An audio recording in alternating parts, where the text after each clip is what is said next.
Hello everyone, this is Shubhangi Agarwal. So I hope you have seen second chapter video which was uploaded. Please do revise that chapter first, then move to the next chapter. And guys, first of all, I just want to thank my mentor C. Ravi Agarwal sir for giving me this opportunity that I am able to help you guys and I am able to share whatever knowledge I have. So please do subscribe this channel and join his Telegram group. In that group, he sends the daily countdown and the motivational stuff, and also in the YouTube channel the same. And guys, if you ever feel demotivated and if you think that your purpose for becoming CA is not clear and the motivation is not coming from for studying, then I just highly recommend to join his mentorship program. It has helped me a lot for discovering me, what my true potentials are and what I am capable of and where I really want to go. So please, if you want to be benefited, then it's worth it. Okay. So yeah, today we will be starting chapter number 3 of strategic management, that is strategic management process. So I would request you all to open your books and just sit properly on your place. Do not lie down. It's the two-way studies, although I won't be able to hear you guys, but I just want that you are studying properly. Like, it's not like a normal revisional video. It's a two-way study session that where we both will be studying. So please have a proper posture. And now let's get started. So strategic management process. In this chapter, what we are going to study, like in the last chapter, I told you how do we develop our strategy, like what factors do we consider, how the external environment helps, how the external environment affects our internal environment, and how the competitors and the industry matters a lot while preparing strategy, and why are we actually preparing strategy. We studied in that chapter. In this chapter, we will be studying only a element of it. Okay, that is strategic planning. So in the strategic planning, that we are making a strategy, so we know that, but now how will be implemented, like how will be, first of all we have to plan it, right? So in the planning things, we will be more specific about the stuff, like about the vision, mission and objectives and goals, right? So we will be studying that, right? So to start with, I think there will be a detailed explanation of vision, mission and then goals and objective, but I would like to tell you in the starting only, because there will be like a lot of time where these words would be coming. So okay, that's like a pyramid. It's like a pyramid where the mission, where the vision is on the top, then the mission comes, then the goal comes, and then the objective comes. Like the objective is the most specific thing that we need to implement just immediately. That's like objective. Like what's the objective? Suppose if I give you an example, so it's like if I want to increase my sales, okay, so what I need to do, I with how many units I want to increase my sales, and with in which area I want to increase, like in which department, all the specified things comes in the objective part. And in the goal is like I want to increase my sales. So the statement is like a broad statement in which the specifications come in the objective. I hope you understood that, right? And then vision is like what we want to be. That's our aim, that's our laksh, whatever you call it. So it's like where we really want to go, and our whole strategic process and our whole efforts would be centric towards that. Like we have to achieve that thing. So for it, we do all the strategic things and all the efforts we apply towards it. So that's the vision. And what's the difference between vision and mission? Now mission is like what we do in the present, and what is our mindset when we do our work. What are our ideologies when we do our work? So that's mission. Mission is present oriented, and the vision is future oriented. Because of the mission, we acquire that vision. Okay, so mission is that's in the they advertise it also. They tell their customers, their stakeholders, that this is our mission. This is the way we plan our stuff. This is the way that our thinking processes. This is the where we stand. That's the more not only talking about the things, but yeah, we are capable of doing this and we do that thing. That comes under mission. Okay, so I hope these 4 terminologies are clear to you. So let's start with the introductory part. Okay, so I am using ICI book. I hope you have also taken out that. Yeah. So introduction. In the introduction part, what we study here, it is the process of strategic planning that culminates in the formulation of corporate strategy. Okay, so this strategic planning, obviously it is done on the top level. It's not done on the functional level or the business level. Okay, so to clear that statement, I just tell you one thing. So there are 3 stages in an organization. That is, first is functional level, second is business level, and third is corporate level, right? So here, that will be, I think that is covered in chapter number 1. So I will be taking chapter number 1 after this chapter, then it will be very much clear. But for now also, I think it is clear that there is a functional level in which, you know, all the lower staff or all the lower middle level and lower level, they commit. Like this is that level which interacts with the customers and which interacts with the, you know, day-to-day people, workers. So that's level is known as functional level. Middle level, it's like the managers and all the other people who are, you know, intermediary between the top level and the functional level. And top level, you know, the CEOs and the other key managerial persons, they include that. Okay, so what is this? This is just they are just saying ki strategic planning. What is strategic planning? Strategic planning is included in the formulation of corporate strategy. It is corporate strategies, like the top management strategies, what they do, the strategy, in that it is included. Okay, the second now the next thing is the strategy of the entire process of strategic planning is tested by the efficacy of the strategy finally forged by the firm. The strength. Okay, so this is the strength of the process. So in this, the process here means the strategic planning process. So the strategic planning process, the strength of it will be only determined when it is actually implemented, right? When the firm or the organization implement it, then only we will come to know, okay, the strategic planning what we did was actually, you know, useful or not. It was actually, you know, had strength or not. So that's the thing. The ultimate question is whether the strategy formulated is the appropriate one. It's like very uncertain. Like sometimes management fails to determine. Like in the last chapter we have studied that. Like in the like management has to be very strategically, you know, the thought process should be very strategically thinking. Like, okay, so I mean, you are getting right. So you need to, managers have to think very strategically. So sometimes they fail to understand the external environment and the factors related to it. So it fails. So that's why it is said here, the ultimate question here lies whether the strategy worked or not. That's only the thing, right?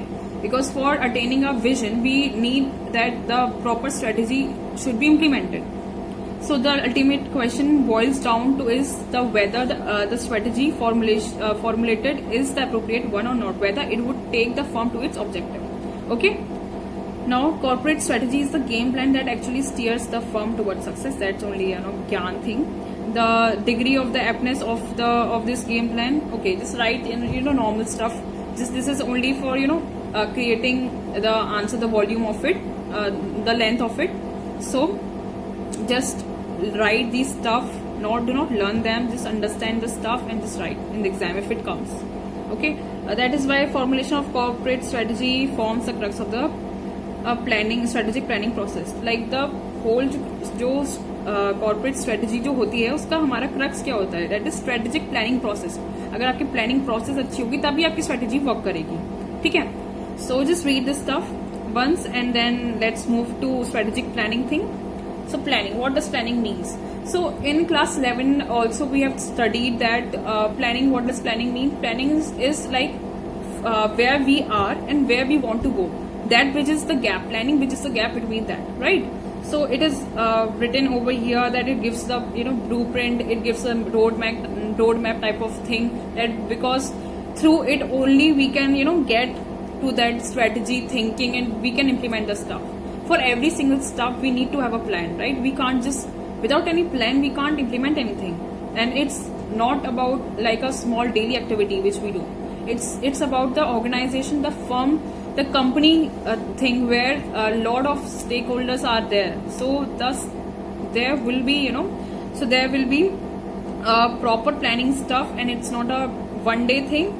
So it's written over here like that only. Good planning is an important constituent of good management, right? Planning involves determination of the course of action to attain predetermined objective. Okay, it bridges a gap. Okay, fine. Thus, planning is future oriented in nature. Obviously, we plan to succeed in future, right? So it's only future oriented.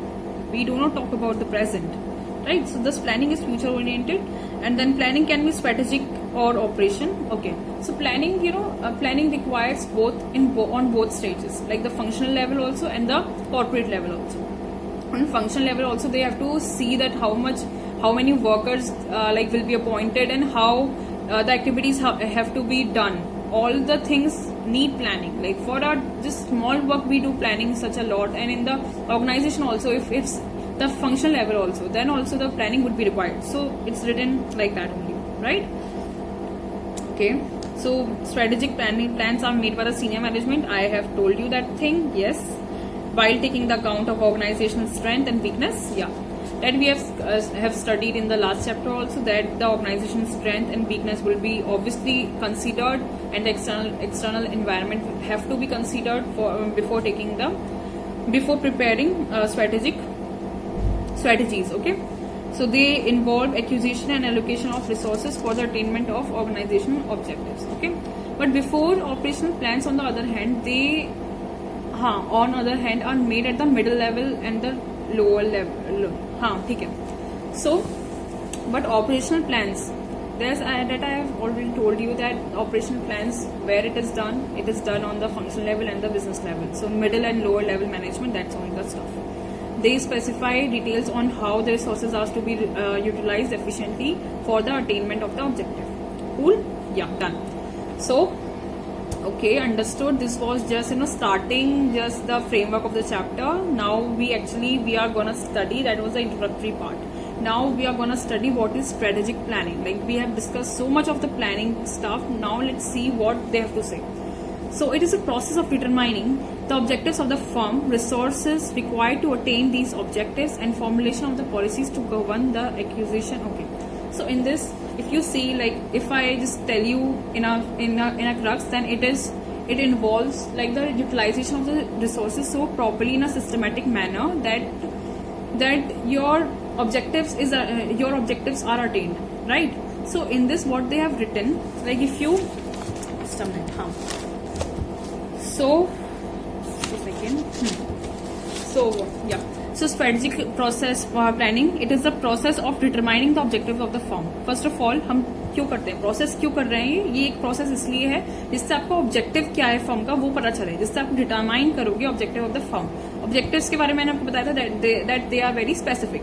तो इसमें क्या बोल रहे हैं, resources required to attain these objectives. तो आपको ना जब डिटरमाइन करोगे ऑब्जेक्टिव के बारे में, तो आपको पता होना चाहिए कि आपको क्या क्या रिसोर्सेज चाहिए. ठीक है, क्या क्या रिसोर्सेज चाहिए कि जिससे आप ये अपने ऑब्जेक्टिव्स को अटेन कर सको. लाइक अभी हम ऑब्जेक्टिव की बात कर रहे हैं, अब इसके पहले एक चीज आती है दैट इज रिसोर्सेज, जिसकी वजह से ये होगा. रिसोर्सेज की बात करें, क्या क्या हमको रिसोर्सेज चाहिए होंगे जिसकी वजह से ऑब्जेक्टिव हमारा अटेन हो सकता है. उससे पहले हमको क्या चाहिए होगा, उससे पहले हमको पता होना चाहिए कि उसके एक्विजिशन कैसे होगा रिसोर्सेज का, उसका यूज कैसे होगा, उसका डिस्पोजिशन कैसे होगा रिसोर्सेज का. That is the thing. जैसे यहाँ पर ये लिखा हुआ है, उसके बाद आपको बता रखा है कि हम कहाँ पर जाना चाहते हैं, कहाँ पर थे, यही वाली चीज.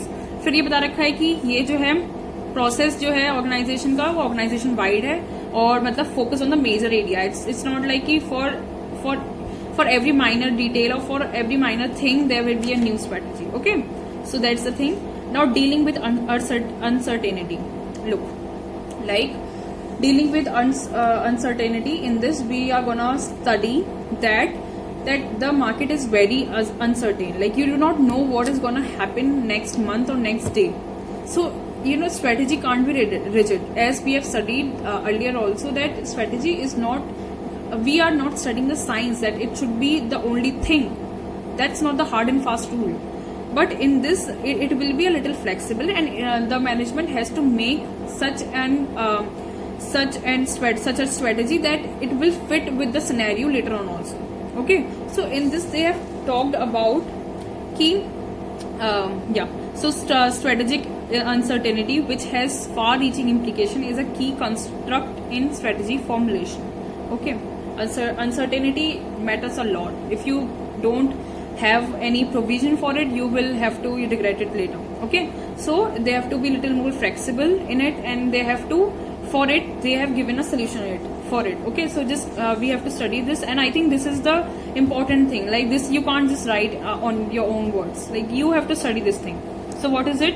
A typical external analysis will emerge with dozens of strategic uncertainties. Okay, जो typical जो external analysis जो होगा वो डजन ऑफ जो अनसर्टेनिटीज को है उसको आप मैटर करेगा. ठीक है.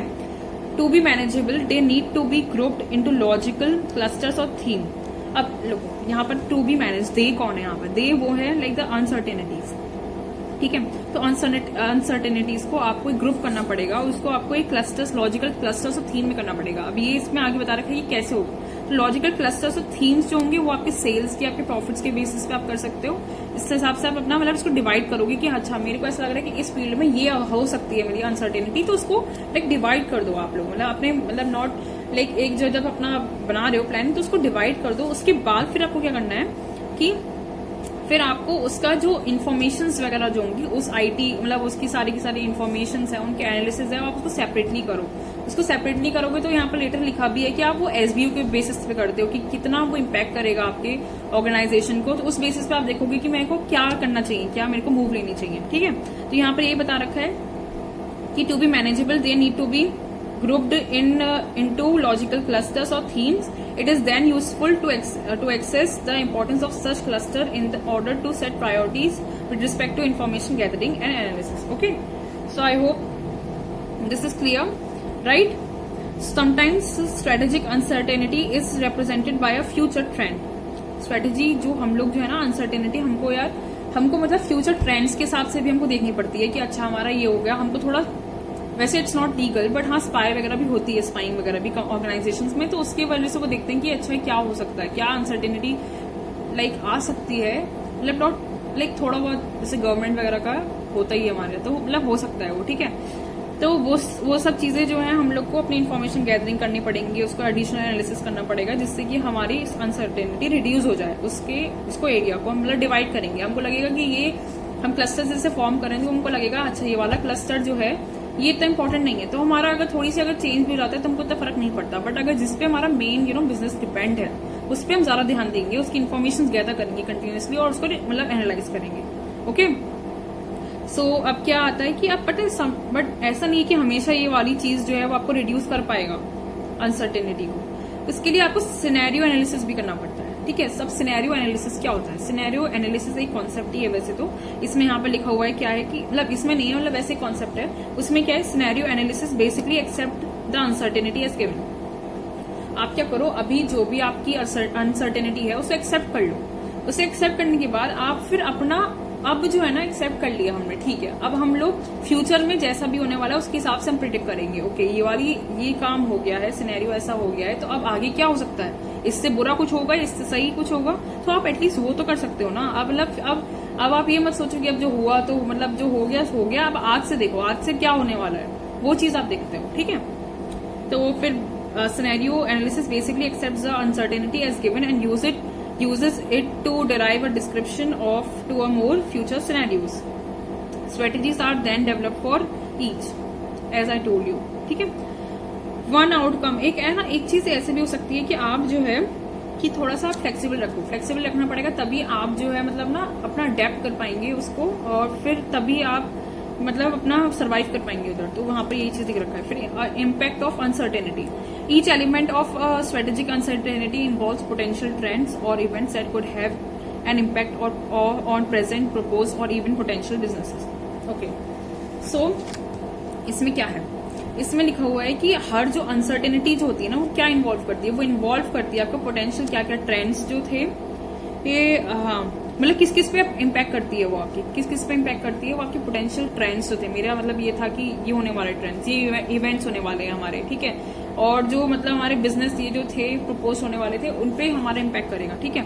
फॉर एग्जाम्पल अब ये वाला ओके एग्जाम्पल क्या है ना, सपोज एक कोको कोला का लेते हैं हम एग्जाम्पल. ठीक है. कोको कोला एक आपका हाँ जैसे यहाँ पर जूसेस के बारे में लिखा है एरेटेड ड्रिंक है, ठीक है। तो उन्होंने मतलब जब स्टार्टिंग में आए थे तब उनको इतना ज्यादा आइडिया नहीं था कि लोगों को ना अपने फिटनेस के अपनी हेल्थ के बारे में इतनी अवेयरनेस होगी कि वो लोग उसको नहीं पियेंगे। बट फिर अब उनको लगा कि अब लोग बहुत ज्यादा मतलब मॉडर्न हो रहे हैं and they are understanding what the product is. So उनको लगा कि okay if I want to remain in the market I have to make a provision और I have to do something that I continue to stand out here, like stand in here in the market, right. So what they have started Maaza. Maaza is from Coca-Cola, Minute Maid. So these are the products they have launched that if some customers they go for the natural juices and the stuff, so they purchase that. And on the other hand, Coca-Cola is still on the market. So both the things are now on the market. So that is there. ठीक है। सो ये यहाँ पर example लिखा है, मैंने थोड़ा explain कर दिया। और the impact on strategic uncertainty will depend on the importance of the impacted SBU to a firm. Like I had told you अभी थोड़ी देर जस्ट पहले कि यहाँ पे पता था एसबीयू के ऊपर से होता है। हमने लाइक एसबीयू हमने पढ़ा था लास्ट चैप्टर में। क्या होता है एसबीयू की? एसबीयू होता है कि आप अपने जो बिजनेस है उसको उसके सिमिलर जो नेचर ऑफ लाइक डिपार्टमेंट्स में आप डिवाइड कर देते हो, ठीक है। अलग अलग बिजनेस में डिवाइड कर देते हो। सपोज रिलायंस है तो रिलायंस का ट्रेंड्स मतलब क्लोथिंग का अलग, टेलीकम्युनिकेशन का अलग। तो ये आप एक तरह से उसकी एसबीयू क्रिएट कर देते हो जिससे वो मतलब वहां का मैनेजमेंट अलग ही होगा, वहां की कॉम्पिटिशन, वहां के रिस्क वगैरह सब अलग होंगे, तो वो अपना सेपरेटली मैनेज करेंगे, ठीक है। तो ये बताना चाह रहे हैं कि सर्टेनिटी, स्ट्रेटेजिक अनसर्टेनिटी वगैरह है वो डिपेंड करती है एसबीयू टू एसबीयू कि एसबीयू सपोज इस एसबीयू के लिए कुछ अलग हो सकता है, इस एसबीयू के लिए कुछ अलग हो सकता है। तो उसी के हिसाब से वो कितना इंपॉर्टेंट है हमारा as a business as a whole, तो उस चीज पे अब वो डिपेंड करेगा। So this is the stuff. यहाँ पर जितना भी लिखा था आई होप मैंने बहुत अच्छे से आपको बता दिया हो। अब आप लोग भी एक बार इसको जस्ट रीड इट, ठीक है। So just read this stuff, okay. So I hope आपने वो रीड कर लिया हो। अब उसके बाद हम लोग पढ़ने जा रहे हैं यहाँ पर स्ट्रेटेजिक डिसीजन मेकिंग, ओके। सो अब हमने क्या करा, प्लान बना लिया, अब हम डिसीजन लेते हैं, ओके। तो डिसीजन लेंगे तो क्या क्या चीजें हमको अपने माइंड में रखनी पड़ेंगी, क्या क्या चीजें हम लोग को समझनी है, हम वो पढ़ने जा रहे हैं, okay. So, strategic decision making is a managerial process of selecting the best course of action out of several alternative courses for the purpose of accomplishment of the organizational goals. ठीक है, तो decision making is a managerial process, right? I think you must be having the nostalgia of class 11. Like this is very related to class 11, commerce or BCK, whatever you have had. So. Decision making is managerial process of selecting the best course of action. Now you have thought of many stuff, okay, so we could do that and we could do that, but now when you are taking decision, now you have to select one alternative course of action, whatever you know, one strategy, and now you have to implement it in that way. Decision may be operational. Now like as we had in planning, operational and the top management thing, sorry. So decision in this will be also like that. So decision may be operational which relate to day operations. पता ही नहीं जब हमारे customer कौन है, तो अगर हमारे सामने वो कस्टमर आ भी जाएगा तो हमको कैसे हम पता चल पाएगा, आइडेंटिफाई हम नहीं कर पाएंगे अपने अपॉर्चुनिटीज को और फेल हो जाएंगे हम in formulating strategies to make use of opportunities, right. Done. फिर नेक्स्ट पॉइंट आ जाता है the firm working to manage. तो just underline the stuff what I am saying right now, what business we are in and what we do, इसको underline कर लो आप, like highlight कर लो। फिर सेकंड जो है आप प्लीज ये हाईलाइट कर लो कि identification of opportunities and fail in formulating strategies to make use of opportunities, इसको भी हाईलाइट कर लेना, ठीक है। फिर अब थर्ड चीज पर आते हैं कि firms working to manage the organisation strategically can not be lax in the matter of mission and definition. जो भाई आप अपने मिशन और उस बिजनेस डेफिनेशन में तो आप लैक कर नहीं सकते हो, ठीक है। यही तो सेंट्रल प्लानिंग के जो सेंट्रल आइडिया, मतलब यही तो एक तरह से सेंट्रल चीज है जो सेंट्रल चीज है स्ट्रेटेजिक प्लानिंग के लिए, ठीक है। So you need to understand कि क्या आपका मिशन है और क्या आपकी बिजनेस डेफिनेशन है, उन लोग को आपको ढंग से क्लैरिटी के साथ कॉन्सेप्चुअली आपको अंडरस्टैंड करना पड़ेगा, right. So just underline this thing कि can not be lax in the matter of mission and business definition. I am telling you to underline the stuff जो कि मतलब मेरी बुक में भी अंडरलाइन है। तो इससे आपको क्या होगा, जब आप रिवाइज करोगे तो बस वो पढ़ लेना, तो वो पॉइंट्स जो है ना फिर आपके दिमाग में रह जाएंगे, ठीक है। So why an organization should have a mission. देखो, एक तो सबसे पहले to ensure that unanimity of purpose within the organization, उसका ये होना चाहिए कि भाई पर्पस जो है उसका क्लियर होना चाहिए, ये होना चाहिए। फिर आपका टू डेवलप अ बेसिस और स्टैंडर्ड, उसको जो मैं ना जो वर्ड्स बोल रही हूँ कीवर्ड्स प्लीज उसको अंडरलाइन कर लो, जैसे बेसिस स्टैंडर्ड। उसके बाद थर्ड में आ जाता है कि मोटिवेटिंग। तो मोटिवेटिंग मतलब कैसे कि to provide a basis for motivating the use of organisation resources. जब पता होगा आपका मिशन क्या है, जब आपको हर चीज आपको अच्छे से क्लियर होगी, तभी तो आप जो आपके रिसोर्सेज है उनको अच्छे से यूटिलाइज कर पाओगे, राइट। सो उसको मोटिवेटिंग को अंडरलाइन कर लो। फिर आप कर लो कि जनरल टोन और ऑर्गेनाइजेशन क्लाइमेट, उसको अंडरलाइन कर लो। तो मतलब क्या है कि इससे क्या होता है, एक जनरल टोन और ऑर्गेनाइजेशन का क्लाइमेट जो है वो सेट हो जाता है, ठीक है। उसी क्लाइमेट में ही आपको अपना मतलब विजन भी अचीव करना है, तो वही मतलब एक जनरल टोन और ऑर्गेनाइजेशन क्लाइमेट हो जाता है सेट, ठीक है। To serve as a focal point for those who can identify with the organization's purpose and direction, ठीक है। एक फोकल पॉइंट दे देता है यार मिशन, मतलब मिशन से हमको पता चलता है कि ओके तो मतलब ये ऑर्गेनाइजेशन का पर्पस क्या है और डायरेक्शन क्या है, उसके बारे में पता चलता है। तो focal point for those who can identify, just underline this thing.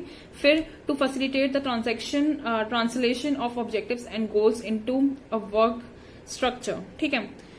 तो फिर अब क्या आ जाता है कि ही translation of objectives and goal into a work structure, ठीक है। आप ये ट्रांजैक्शन से लेकर वर्क स्ट्रक्चर तक उसको अंडरलाइन कर लो। तो फिर इन्वॉल्विंग असाइनमेंट ऑफ ये, तो फिर क्या है ना इसमें कि आपको ना यार ऑब्जेक्टिव और गोल स्ट्रक्चर के बारे में ये अच्छे से उसको ट्रांसलेट करता है, उसको अच्छे से बताता है, उसको अच्छे से इम्प्लीमेंट करता है, तभी तो वो सब अचीव हो पाएंगे ना। To achieve organisational purposes and the translation of these purposes into goal in such a way that cost, ये वाला वैसे तो इसमें अंडरलाइन करनी है जो बुक में है, दैट इज स्पेसिफाई से लेकर आप गोल तक कर लो अंडरलाइन। फिर but in a such a वे, तो वो चीज भाई आप बहुत इंपॉर्टेंट लग रही है मेरे को। तो वो क्या है कि कॉस्ट है, टाइम है and performance parameter that can be assess and control, ठीक है। इन सच अ वे कि जिससे जो है टाइम, कॉस्ट और परफॉर्मेंस जो पैरामीटर है वो अच्छे से असेस हो जाए और कंट्रोल हो जाए, ठीक है। आई होप आपको ये समझ में आ गया होगा। अगर नहीं आया तो एक बार प्लीज उसको फिर से रिवाइंड करके सुन लीजिएगा, आपको आ जाएगा, ठीक है। फिर नेक्स्ट आ जाता है following points are useful while writing a mission of a company, ठीक है। तो क्या है कि कंपनी के मिशन के लिए फॉलोइंग पॉइंट्स हैं जो कि आपको अच्छे से कंसीडर करने पड़ेंगे, उसको मतलब लिखना जब आप अपना मिशन लिखोगे तो वो पॉइंट्स को आपको यूजफुल रहेंगे, ठीक है। तो पहला क्या जाता है, first one of the roles of a of a mission statement is to give the organization its own special identity. Look, like as I have told you that mission, like the vision is not copied from anywhere. Your vision is unique, and the entrepreneur skills matters in it. The intelligence of it comes here, right? As I have told you this thing, the same thing is in mission. Like mission is also something कि जिसमें थोड़ा सा आपकी special identity होनी चाहिए. It's not that one firm is doing such things and I will just do the same. We are not copycats, right? So हम लोग वो नहीं करेंगे same. हम लोग कुछ अलग करने वाले हैं, ठीक है। बिजनेस एम्फोसिस, क्योंकि वही मतलब चीज जो है लाइक ना मोटिवेट करेगा कि जो स्टेक होल्डर है वो आपकी उसमें क्यों इन्वेस्ट करे, राइट। अगर कुछ यूनिकनेस ही नहीं होगा तो फिर नहीं होगा। Business emphasis and path for development, one that typically sets it apart from other similarity situated companies, ठीक है। A company business is identified but what needs it is trying to satisfy, मतलब किसकी ना मतलब जैसे कस्टमर कौन सा group है कि उनका वो मतलब नीड्स को फुलफिल कर रहा है, ठीक है। It is targeting and by the technologies and competencies it uses and activities it perform, okay. So technology, competencies and activities are important in defining a company's business because they indicate the boundary on the operation, ठीक है। तो इसको underline कर लेते हैं यार,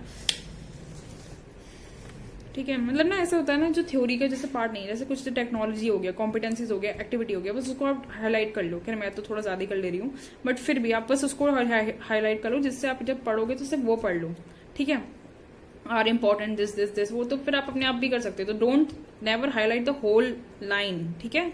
बस आपको क्या करना है, टेक्नोलॉजी, कॉम्पिटेंसी और एक्टिविटीज को आपने हाईलाइट कर लिया, ठीक है। Are the important in defining में कर दो, चलो एक बार हाईलाइट। उसके बाद in defining a company's business because it indicates boundaries of the operation, boundaries of the operation को भी आप हाईलाइट कर सकते हैं, ठीक है, कि ये आपकी बाउंड्रीज को बताता है, ठीक है। आई होप ये समझ में आ गया हो। ठीक है ना। हाँ, good mission statements are highly personalised. जो गुड मिशन स्टेटमेंट्स जो होते हैं वो हाईली पर्सनलाइज्ड होते हैं, वो यूनिक होते हैं। तो just underline highly personalized and unique to the organization for which they are developed, okay. So next आ जाता है आपका what is the mission and what business we are in. ठीक है, तो हमारा मिशन क्या है और हम कैसे मतलब बिजनेस में है। तो इसमें इन्होंने ना मतलब ये पीटर ड्रकर के बारे में उन्होंने बता रखा है, जिस रीड इट, इतना कुछ है नहीं। और फिर इसमें ना मतलब ये बताते हैं कुछ क्वेश्चंस के बारे में, लाइक ओके मैं भी आप लोग के साथ ही पढ़ लेती हूँ, सिंस मेरे को लगा कि थोड़ा बोरिंग ना हो जाए आप लोग के लिए भी। सो चलो एक साथ पढ़ते हैं। ठीक है, तो what is our mission, what is our ultimate purpose, हम लोग का क्या मिशन है, हम लोग का क्या अल्टीमेट पर्पस है, what we want to become. तो दीज क्वेश्चंस जो होंगे ना वही आपका मतलब वो करेंगे। एक मिनट, the firm should raise and answer basic questions. ठीक है,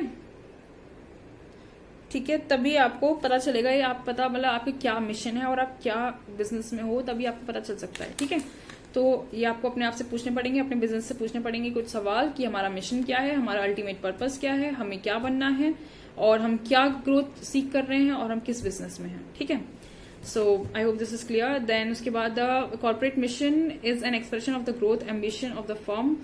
it is in fact the firm's future visualized. हाँ ठीक है, तो हम लोग ना इसमें ना ये कॉर्पोरेट मिशन जो होता है ना वो एक एक्सप्रेशन होता है कि हमारा ग्रोथ है एक फर्म में और एक एम्बिशन है। अगर आपका एम्बिशन होगा तभी तो आप मिशंस बनाओगे, ये सब कुछ करोगे, जब आपका कुछ गोल होगा, वरना तो फिर आप क्यों ही करोगे ये सब कुछ। आप मिशन भी क्यों बनाओगे कि हम ऐसे हैं, हम ऐसा और करेंगे, ऐसा कुछ करने वाले हैं। ये बताना चाह रहा है कि हम लोग ये सब एक्टिविटीज इसलिए कर रहे हैं बिकॉज हम लोग एम्बिशियस हैं एंड हमको वो जो गोल जो है हमारा, मतलब गोल नहीं, जो हमारा मिशन विजन जो है उसको हमको मतलब अचीव करना है। ठीक है, सो ये वाली लाइन ठीक है। फिर it is the corporations dream catalyzed, ठीक है। It is a colorful sketch of how the firm wants its future to look. Okay, ये just underline this line. This line is good. That is colorful sketch of how the firm wants its future to look. मतलब this is a good line. मतलब कैसे ना वो sketch एक तरह से करता है कि उसकी कैसी उसका फ्यूचर दिखना चाहिए, तो वो मिशन में वो बताता है। ठीक है, फिर irrespective of the current position, in other words mission is a grand design of the firm's future. ये एक तरह से आपका grand design, आप डिजाइन करते हो तब जाके कोई चीज बनती है ना, तो वो ये डिजाइन है मिशन, एंड जो कुछ बनता जो है वो प्रोडक्ट है वो आपका वो विजन, मतलब उसके हिसाब से बनता है। ठीक है, ओके। सो फिर mission amplifies what brings the firm to this business और why it is there, what existence it seeks and what purpose it seeks to achieve as a business firm. In other words the mission serves as a justification for the firm's very presence and existence. It legitimates the firm's presence, sorry. ठीक है, तो इसमें क्या बताना चाह रहा है कि ये बताना चाह रहा है कि हम यहाँ पर why it is there। ठीक है, अच्छा एक second, just let me read. Okay, आप लोग भी पढ़ो एक मिनट, मैं भी जब तक आपको टाइम वेस्ट नहीं करती हूँ मैं पॉज कर लेती हूँ। हाँ ओके गाइस, तो हम लोग क्या पढ़ रहे थे, एक सेकेंड यार। सो या हाँ, तो हम लोग क्या पढ़े थे ना, ये वाला पॉइंट जो था इसमें क्या था कि जो ना मिशन जो है सर्व करता है justification for the firm's very presence. मतलब फर्म प्रेजेंट है तो वो उसकी प्रेजेंस लाइक उसकी एग्जिस्टेंस की मतलब उसको जस्टिफाई करता है। लाइक हम यहाँ पर प्रेजेंट हैं, सपोज ये फर्म है तो वो किस चीज के लिए बनी है, तो वो चीज जो है मिशन से आपको क्लियरिटी मिलती है कि अच्छा ओके ये ना ये इनके ये पर्पस है, तो ये चीज है जिसके लिए वो काम करते हैं, तो वो मिशन में आता है। ठीक है, तो ना आप ये इसका ही हो गया वाला। ठीक है, फिर ऑल्सो कि इसमें इंप्रेशन देता है विजन ऑफ द, मतलब जो आपका जैसा विजन होगा उसका इंप्रेशन ही तो देगा ना मिशन।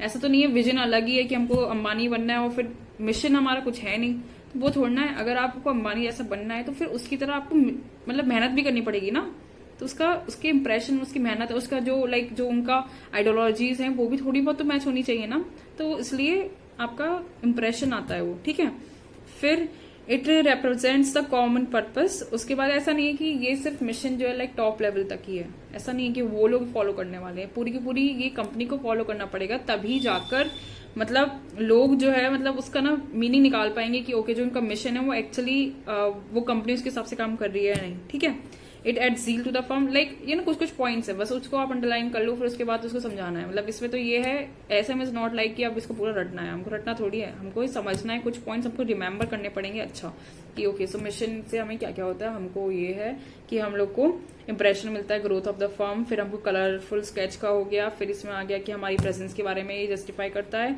फिर हमारा आ गया कि जो इम्प्रेशन जो है मतलब वो एक्सप्रेशन जो है विजन का वो देता है ये। उसके बाद फिर हमने ये बता दिया कि it is not confined to the top, ये सारे इंटायर कंपनी के लिए है। It adds zeals to the firm. फिर नेक्स्ट पॉइंट आ जाता है कि mission statement is the foundation from which the network of the goal is build. ये वही फाउंडेशन है जिससे हम लोग अपने गोल्स बिल्ड करते हैं, ठीक है। It is it's main purpose, mission का मेन पर्पस। ओके, सो इसको आप किसी पेन से या किसी अलग हाइलाइटर से हाईलाइट कर लो। यार हाइलाइटर, सो चलो कोई, हाँ। सो तो मेन पर्पस क्या है कि the main purpose is to give its internal direction for the future, हम to give internal direction for the future of the corporation. तो ये इंटरनल डायरेक्शन देता है, ठीक है। क्या करता है? इंटरनल डायरेक्शन देता है, सही है। तो फिर अब उसके बाद फिर क्या है इसका एक इंपॉर्टेंट क्वेश्चन जो है व्हाट बिजनेस RBN, ठीक है, वो बताता है ये आपको मिशन, ठीक है। आई थिंक ये काफी अच्छे से हो गया। उसके बाद what business we are in, उसके बाद लाइक इंडियन ऑयल, और आई थिंक इसमें भी रखा ही होगा ऑब्वियसली, तो इंडियन ऑयल और इंडियन रेलवेज और ये वाला रेवलॉन के बारे में जो बता रखा है। तो ये सब चीजें एक बार आप पढ़ लेना, मैं भी पढ़ लेती हूँ, एक सेकेंड आप पढ़ लो। उसके बाद आप गोल का भी पढ़ना स्टार्ट कर दो, ठीक है। तो हम गोल भी इसको एक साथ लेके चलते हैं, फिर I will tell you both the things, okay. So guys हम लोग फिर गोल्स करते हैं, गोल्स एंड ऑब्जेक्टिव्स। तो गोल्स एंड ऑब्जेक्टिव्स वैसे तो मैंने आपको बता ही दिया था, बट यहाँ पर हम लोग देखते हैं क्या है। तो सबसे पहले तो ये बताते हैं कि जो बिजनेस ऑर्गेनाइजेशन होती है translates their vision and mission into goals and objectives. Like vision and missions, they are just the statements what we want to do and what we think of becoming, but but goals and objectives are the primary things that we have to do for achieving those things, those big things, right? So goal is like I want to increase my sales, so that's my goal. So if like mission is just talking about that I want to get success, but how will the organization get success while getting maximized while increasing sales, okay? So while increasing sales or by increasing profit, so उससे क्या होगा कि हम लोग का फिर वो जो हमारे मिशंस और विजन जो है वो हमारा तभी अचीव हो पाएगा जब हम ऐसे गोल बनाएंगे। अब गोल ये भी थोड़ा सुपरफिशियल हो गया कि हमको सेल्स इंक्रीज करनी है। सेल्स इंक्रीज करने के लिए हमको क्या स्टेप्स लेने पड़ेंगे वो आ जाता है आपका ऑब्जेक्टिव में, ठीक है। सो एक तो ये बता रखा है, बट इन्होंने सेकंड चीज में ये बता रखा है गोल्स जो है मतलब ऑब्जेक्टिव्स और गोल्स जो है एक जैसा भी बोला जाता है, बट सम ऑथर्स उसको डिस्टिंग्विश करते हैं, एंड हाँ वो डिस्टिंग्विश भी है, ठीक है। फिर थर्ड चीज आता है कि goals are open ended attributes that denote the future states or outcome. जैसे मैंने आपको बताया कि हम ये करेंगे, हम लोग सेल्स बढ़ाएंगे, बट वो एक ओपन एंडेड एट्रीब्यूट है, वो हमको कुछ स्पेसिफाइड बता नहीं रहा है कि हम लोग को क्या करना है, ठीक है। फिर आ जाता है objectives are more specific as I told you earlier also and translate the goals to both long term and short term perspective, ठीक है। या डन। उसके बाद फिर ऑल ऑर्गेनाइजेशंस हैव ऑब्जेक्टिव्स, मतलब ऑर्गेनाइजेशंस को सारे के सारे ऑब्जेक्टिव्स ही होंगे तभी तो वो चल पाएगा ना, तो एक ये चीज हो गया। फिर resources are allocated around the objectives, कि रिसोर्सेज जो है सारे के सारे एलोकेट होते हैं आपके ऑब्जेक्टिव्स के लिए। लाइक हमने स्टार्टिंग में भी जब पढ़ा था कि हमारा लाइक प्लानिंग में हम क्या करते हैं, तब भी हमने यही पढ़ा था ना ऑब्जेक्टिव्स का एंड रिसोर्सेज का, तो वही चीज आप उसको कनेक्ट कर सकते हैं, ठीक है। Evaluating how the organisation is performing, okay. So yes, अब उसके बाद पता है यार इसकी कैरेक्टरिस्टिक्स हैं, तो कैरेक्टरिस्टिक्स को I will tell you. There is a mnemonic, that is कि ऑब्जेक्टिव्स की कैरेक्टरिस्टिक क्या है कि उसका है स्मार्ट, ठीक है।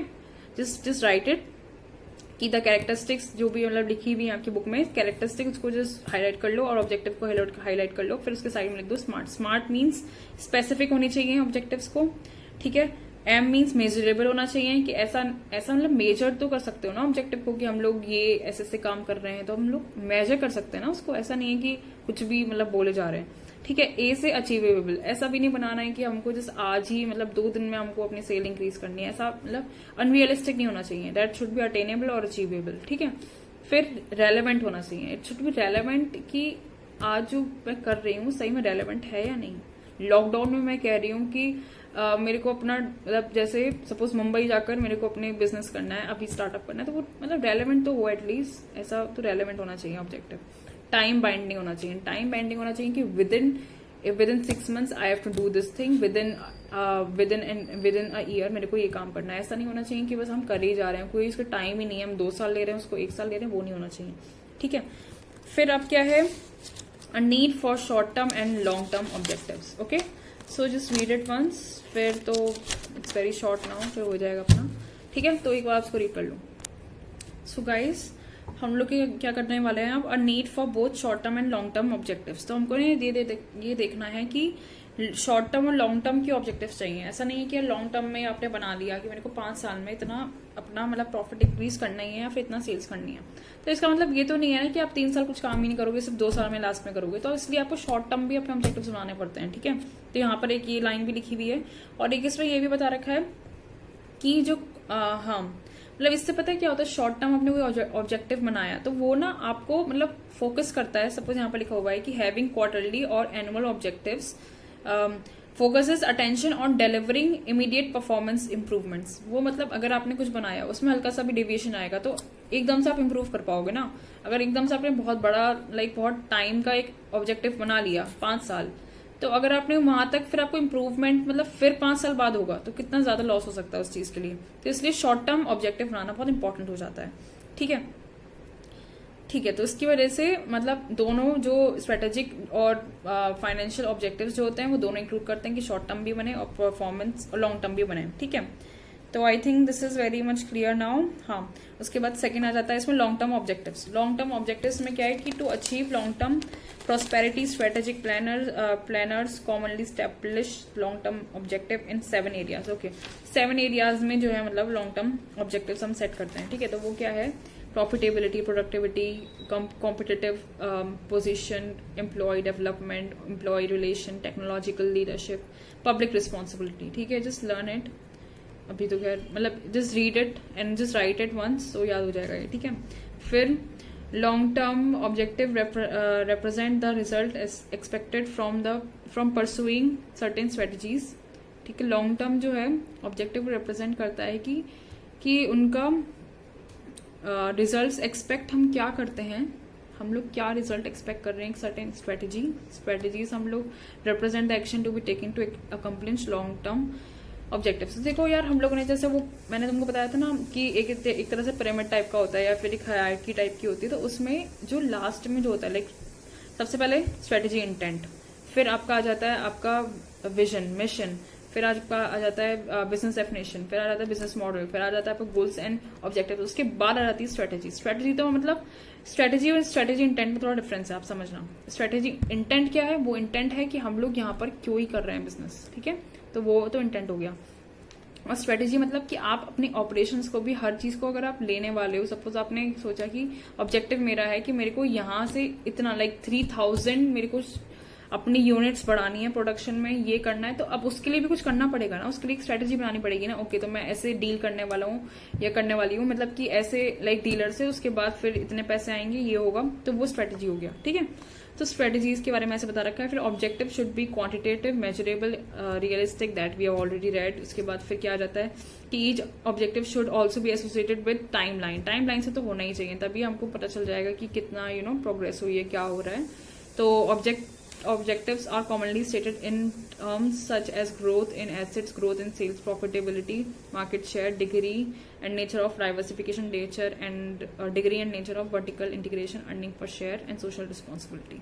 okay, so I hope this is clear, just read it once और फिर हो जाएगा। डोंट वरी यार, इतना सा मैटर है तो हम लोग को इतना पढ़ना पड़ा है जिससे कि हम लोग एग्जाम में जब आएगा मार्क्स में, अगर सब कुछ 4 मार्क्स में भी, तो उसको अच्छा एक मैटर लिख सकते हैं। ठीक है, तो we need to learn the points, that's why. ठीक है, अब just read strategic management model and even I am gonna read it.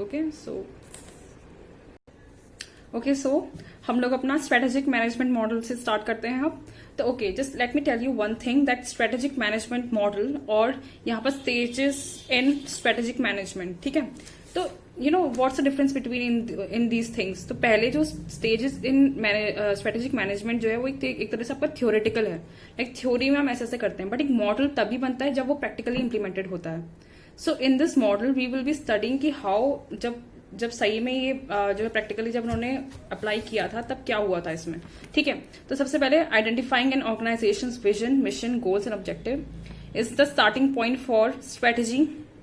Management process, ठीक है। तो आपको सबसे पहले ऑर्गेनाइजेशन का विजन, मिशन, गोल और ऑब्जेक्टिव जो इसको आइडेंटिफाई करना चाहिए। यही जो है management, that is only the starting point for the strategic management process. Every organisation has a specific vision, mission, goals and objectives, even if these elements are not consciously design, written or communicated. Look, like हर किसी का जो है मतलब हर organisation है वो without any गोल और mission और any objective it can not work, whether they write it formally or not. Even our shopkeeper working in our area, even he has something that I want to earn so much profit in this by the year end, or I have to grow my shop and I want to do something big. So whatever his thinking process is, so they all have, but they don't write it like in formally. They don't write it.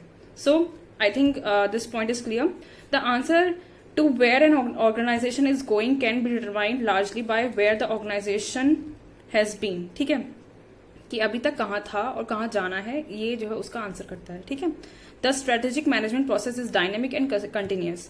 ये जो strategic management process जो है वो dynamic है और continuous है। That we all know, that we have studied in second chapter also. The process is very dynamic, like it's not very rigid, and हमको इसलिए हम लोग को फ्लेक्सिबिलिटी थोड़ी रखनी पड़ती है, जैसे हमने पहले भी पढ़ा था, अनसर्टेनिटीज की वजह से और ये सब चीजें।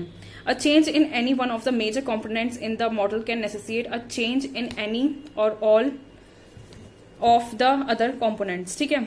तो अगर एक जो है कॉम्पोनेंट में चेंज हो जाता है मॉडल में, तो वो नेसेसिएट करता है कि चेंज हो सब में या फिर एनी किसी में या फिर सब components में, ठीक है। For instant a shift in the economy could represent a major opportunity and require a large long term objectives and strategies. A failure to accomplish annual objectives could require a change in policy, or a major competitor's change in strategy could require a change in the firm's mission. So I think this thing is clear. So model में हम लोग क्या पढ़े हैं, I hope आपको ये समझ में आ रहा हो। Therefore, strategy formulation, implementation, and evaluation activities should be performed on a continual basis, not just at the end of the year or semi-annually. The strategic management process never really ends. This is not a like process which ends after a certain point. That this will continue, and ये जो है हम लोग का कुछ suppose एक objective clear हुआ तो अब दूसरे ऑब्जेक्टिव की तरह, सिंस जब तक हमारा मिशन विजन अगर वो अक्वायर भी जाता है तो हम अपना विजन को चेंज करते हैं, कुछ ना कुछ हम ग्रो करते ही रहते हैं, ठीक है। So the strategic management process can best be studied and applied using a model. हमेशा एक मॉडल एक मॉडल जो होता है ना वो एक प्रैक्टिकली इम्प्लीमेंटेड थिंग है, तो फिर वो मॉडल की वजह से हम पढ़ पाते हैं, ठीक है। सो relationship, okay, so strategic management model is widely accepted and comprehensive. Okay, this model, like any other model of management, does not guarantee short success. Look, in our commerce thing, there is nothing which is confirmed. Everything keeps on. It's so dynamic and everything keeps on changing. So you can't really say that this model is gonna apply for everything. The managers have to understand and have to take decisions whatever the situation is. Okay, seeing and evaluating the situation. Okay. So, but it does represent a clear and practical approach for formulating, implementing, and evaluating strategies. Relationships among major components of the strategic management process are shown in the model. The strategic management process is not as cleanly divided and neatly performed in practice as the strategic management model suggests. Okay, तो मतलब वो theory है तो वो इतनी ज्यादा cleanly नहीं है, बट ये मॉडल में हम थोड़ा सा अपना उसको थोड़ा चेंज करते हैं, थोड़ा सा उसको मॉडिफाई करते हैं, एंड देन मॉडल बनता है, ठीक है। So stages in strategic management, crafting and executing strategy are the heart and soul of the managing a business enterprise. So now we are going to study stages in strategic management, and this is the last thing. So just come on. What's the house of Josh? I think it's good. So let's just continue it. So crafting and executing strategy are the heart and soul of the managing a business enterprise. But exactly what is involved in developing a strategy and executing it proficiently? ठीक है, तो हमको crafting was ये है, तो I think आपको लोग को भी एक बार रीड करना चाहिए, and even I'm gonna read the whole thing or maybe 2 paragraphs, then we will discuss. Okay, so yeah. So yes, so हम लोग क्या स्टार्ट कर रहे थे अब, stages in strategic management. Okay तो सबसे पहले हम लोग को ये देखना है कि हम लोग स्ट्रेटेजिक मैनेजमेंट अब पढ़ने वाले हैं। तो सबसे पहले crafting and executing strategy are the craft करो फिर एग्जीक्यूट करो स्ट्रेटेजी को, वो एक heart and soul of managing a business enterprise. Look हम लोग पूरी की पूरी जो एंटरप्राइज कर रहे हैं तो वो स्ट्रेटेजी के हिसाब से ही हम कर रहे हैं, हम स्ट्रेटेजी बना रहे हैं। अगर वो इम्प्लीमेंट हो जाएगी तभी तो हमारा मैनेज हो पाएगा ना अच्छे से एंटरप्राइज, बिजनेस एंटरप्राइज। तो वो यही फर्स्ट लाइन में तो उन्होंने यही बताया कि but exactly what is involve in developing a strategy and executing it proficiently. But क्या सही में क्या चीज इन्वॉल्व होती है डेवलप करने में स्ट्रेटेजी और क्या एग्जीक्यूट करने में उसको अच्छे से। And who besides top management has strategy formulation executing responsibility. और किसकी जो है टॉप मैनेजमेंट की किसका मतलब टॉप मैनेजमेंट की क्या स्ट्रेटेजी फॉर्मुलेशन और एग्जीक्यूशन रिस्पॉन्सिबिलिटी किसकी होती है। तो ये सब चीजें हम लोग ना इस स्टेप्स में पढ़ने वाले हैं, ठीक है। तो उसके स्टेजेस हैं। तो देखो पहली स्टेज क्या है। ओके सो पहले तो इसमें 5 स्टेजेस हैं, हमको ये चीज समझनी है। तो फर्स्ट स्टेज क्या है, strategic vision mission and objectives, ठीक है। तो strategic vision mission and objective में क्या है कि first a company must determine what directional path the company should take. सबसे पहले कंपनी को डिटरमाइन करना चाहिए कि उसको क्या जो है डायरेक्शनल पाथ लेना चाहिए। And what changes in the company product market customer technology focus would improve its current market position and future prospect, ठीक है। और क्या उसको ना हम लोग को प्रोडक्ट में उसकी मार्केट में उसकी कस्टमर जो मतलब है उसके फोकस एरिया, जैसे मैंने आपको स्टार्टिंग में बताया था इस चैप्टर के कि हमको फोकस करना पड़ेगा। हम लोग को अगर सही चीज पे फोकस करेंगे, हम लोग ये देखेंगे कि प्रोडक्ट में उसकी किस चीज के चेंज के में अगर हम देखेंगे क्या मतलब अगर हम प्रोडक्ट में अगर सही चीज पे फोकस करेंगे तभी तो हम उसकी मार्केट पोजीशन को इम्प्रूव कर पाएंगे और उसकी फ्यूचर प्रोस्पेक्ट को भी हम प्रॉस्पेरिटी को कर पाएंगे, ठीक है। So okay, sorry, just my video was uploaded, so yeah, my mind is not here. I never expected such a positive response. Thank you for liking my video, and yeah, just sorry, I think मैं थोड़ा ज़्यादा कुछ वो कर रही हूँ। It's okay, हाँ हम कर सकते हैं। So हम कहाँ पर हैं कि okay, first a company must determine what directional path the company should take and what the changes in this.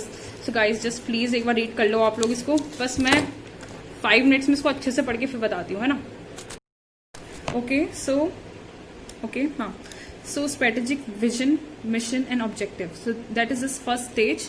Now look ये स्टेज हमें क्या बताता है कि मुझे जाना कहाँ पर है। ये वाला जो स्टेज है उसमें हमें पता चलता है कि okay where I want to go and क्या मेरे को अचीव करना है। So first a company must determine what directional path the company should take.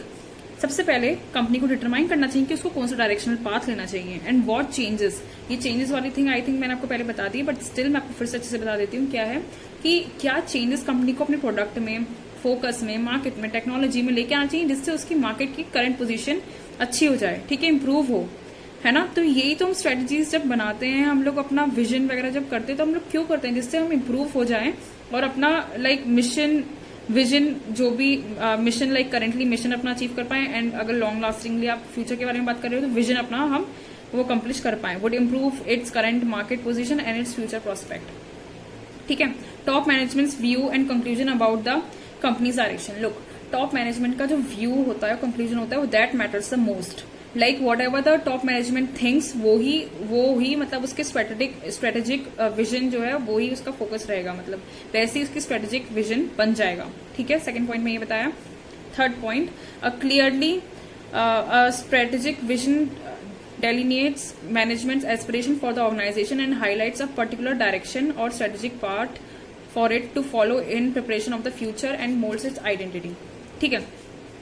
ये जो है ना स्ट्रेटेजिक विजन वो आपका मैनेजमेंट की प्रिसाइजली बताता है कि क्या एस्पिरेशन है उसके लिए, मैनेजमेंट की क्या एस्पिरेशन है ऑर्गेनाइजेशन के लिए, और वो हाईलाइट करता है, वो पर्टिकुलर डायरेक्शन करता है, मतलब हाईलाइट करता है पर्टिकुलर डायरेक्शन, और वो स्ट्रेटेजिक एक पाथ बनाता है जिसको आप चल के अपनी प्रिपेयर कर सकते हो, अपनी फ्यूचर में एक आइडेंटिटी बना सकते हो, ठीक है।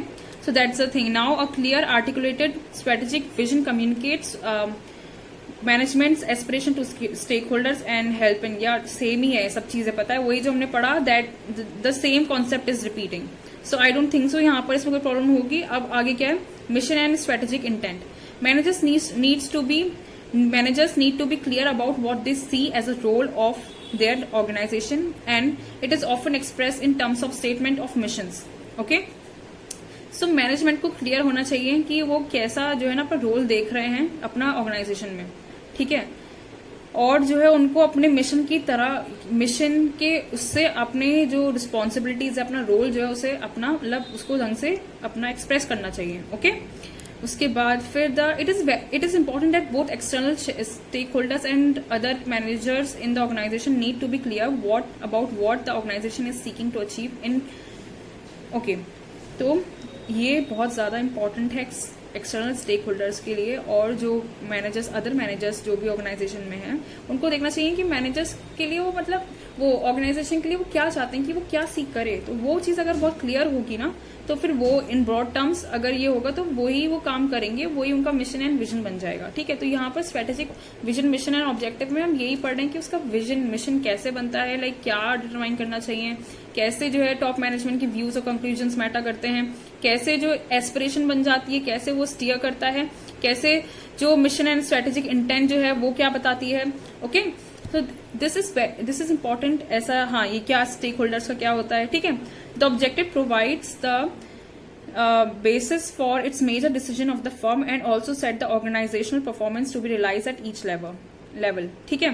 तो अब यही बताते हैं कि इसका ऑब्जेक्टिव क्या होता है, कि मतलब कि उसकी जो ऑर्गेनाइजेशन की जो परफॉर्मेंस जो है वो कैसे रियलाइज होती है at each level, okay. So now next is the managerial purpose of setting objective is to convert the strategic vision into specific performance targets, results and outcome the management wants to achieve, and then use these objective as yardstick for tracking the company's progress and performance, okay. The same thing in some different English language, and ये points सब same है, just you need to remember the crux of it, और उसके बाद आप उसको लिख सकते हो, ठीक है। फिर स्टेज 2 में क्या आता है, स्टेज 2 जो है वो क्या बताता है आपको कि मैं कहाँ हूँ। पहले फर्स्ट स्टेज मैं कहाँ जा रहा हूँ, सेकंड में मैं कहाँ पर हूँ, लाइक जा रही हूँ, लाइक ऐसे बोल रही हूँ, तो इट डज नॉट मीन कि वैसा, okay. So environmental and organizational analysis, तो this stage is the diagnostic phase of strategic analysis. It entails two types of analysis, ठीक है। पहला क्या है, environmental scanning, second is organizational analysis, okay. So just read this thing, एक बार मैं भी पढ़ती हूँ, आप लोग भी एक बार देख लो। या सो एक्सटर्नल एनवायरनमेंट जो फर्म का जो होता है ना, वो क्या क्या कंस्टिट्यूट करता है यार, ये तो वी नो, लाइक हमको तो पता ही है, हमने क्लास 11 12 सब में पढ़ा था। सो क्या ही है, economic, social, technological, market and other forces which effect is functioning, ठीक है, इट्स फंक्शनिंग। तो एक तो ये आ गया। फिर सेकंड में क्या रहता है, the firm's external environment is dynamic and uncertain. Oh my god, ये like this line is just मतलब हर जगह इतनी ज्यादा एप्लीकेबल है, कहीं भी आप इसको कनेक्ट कर सकते हो मेरे हिसाब से, ठीक है। तो वही फर्म का एक्सटर्नल एनवायरनमेंट जहाँ आया नहीं, वो डायनेमिक है और अनसर्टेन है, that is true. So the management must systematically be analyse various elements of environment to determine opportunities and threats of the firm in future, ठीक है। ऑर्गेनाइजेशनल एनालिसिस क्या होता है, it involves a review of financial resources, technological resources, productive capacity, marketing and distribution effectiveness, research and development, human resources, skill and so on, right. तो ये क्या क्या involve करता है, ये सारे के सारे फाइनेंशियल रिसोर्सेज हो गए, टेक्नोलॉजिकल रिसोर्सेज हो गए, और लाइक रिसोर्सेज के बारे में हम बातें कर रहे हैं। तो लाइक कैपेसिटी, प्रोडक्टिव कैपेसिटी कितनी है, मार्केटिंग और डिस्ट्रीब्यूशन इफेक्टिवनेस कितनी है, ठीक है, research and development, human resource, skill and so on, ये सब कुछ करता है। अब स्टेज 3 क्या आती है, so just see are only बस three things are left now, formulating strategy, ठीक है। तो फिर मतलब अब जो हम लोगों ने पहले फर्स्ट में पढ़ा था कि हमको कहाँ जाना है, सेकंड में हमको पता था हम लोग कहाँ पर हैं, तो ये formulating strategy, this is the stage where that this stage bridges the gap between the point 1 and the point 2, okay. So this give the like a road map, और एक तरह से ब्रिज टाइप का हो जाता है जिसमें आपको फर्स्ट और सेकंड से कनेक्ट कर पाएगा, वो कैसे मतलब पहुंचेंगे हम, ठीक है। तो वो चीज है। तो the first step in strategy formulation is developing strategic alternatives in the light of organization strength and weakness and opportunities and threats in the environment। सबसे पहले तो यार आपको ना जब स्ट्रेटेजी बना रहे होते तो आपको ऑब्वियसली ऑल्टरनेटिव सबको दिमाग में रखने पड़ते हैं। मतलब ये तो आपको सोचना ही पड़ेगा ना कि अच्छा एक स्ट्रेटेजी कोई फिक्स तो है नहीं, लाइक हम बनाते हैं तो हम देखते हैं ना कि अच्छा यार ये अगर मैं कर रही हूँ तो इस हिसाब से ये होगा, बट अगर दूसरे वे से मैं करती हूँ तब कैसे होगा, राइट। तो वो सब चीज़ आपको कैसे ऑर्गेनाइजेशन की स्ट्रेंथ, वीकनेस, अपॉर्चुनिटी और थ्रेट के हिसाब से आपको वो मतलब एक ऑल्टरनेटिव स्ट्रेटेजी बनानी चाहिए. The second step is the deep analysis of various strategic alternative for the purpose of choosing the most appropriate alternative which will serve as strategy of the firm. ठीक है, जो सेकंड स्टेप जो है ना is the deep analysis of various strategic alternatives. ठीक है, ये जो है ना जो आप जो सेकंड जो स्ट्रेटेजिक ऑल्टरनेटिव्स में कर रहे हो उसकी डीप एनालिसिस, उसको जो मतलब स्ट्रेटेजिक जो ऑल्टरनेटिव्स आप देखोगे ना उसका आप डीपली एनालिसिस करो ना. ठीक है, फॉर द पर्पस किस चीज के लिए, choosing the most appropriate alternative which will serve as strategy of the firm. A company में be confronted with several alternatives such as should the company continue in the same business carrying on the same volume of the activities. These are the questions that you have to ask yourself when you are dealing with the several alternatives, right? So second is, if it should continue in the same business, should it grow by expanding the existing units or by establishing new units or by acquiring other units in the industry, right? If it should diversify, should it diversify into related areas or unrelated areas? और फिर fourth, should it get out of an existing business fully or partially? क्या उसको मतलब business से जाना चाहिए fully या partially? क्या उसे डाइवर्सिफाई करना चाहिए? किस एरिया में करना चाहिए? कौन से रिलेटेड एरियाज में है और कौन से अनरिलेटेड एरियाज है, उसको आपको देखना चाहिए.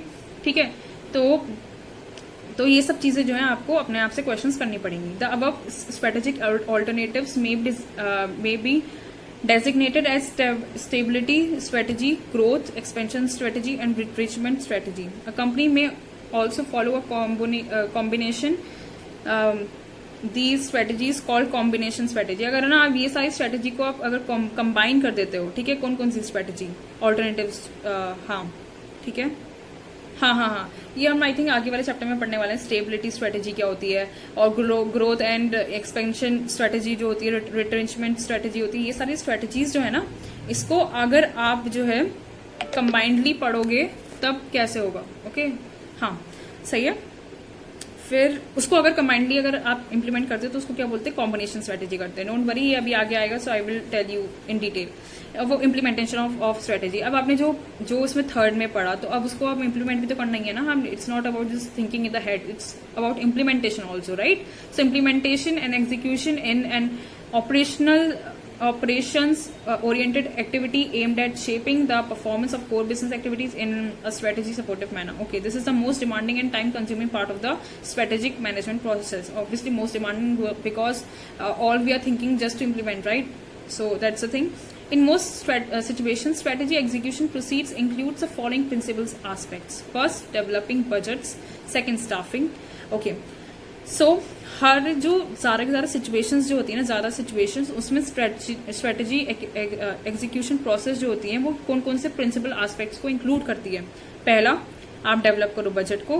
आई am telling in the short, just underline that part, may be it helps you.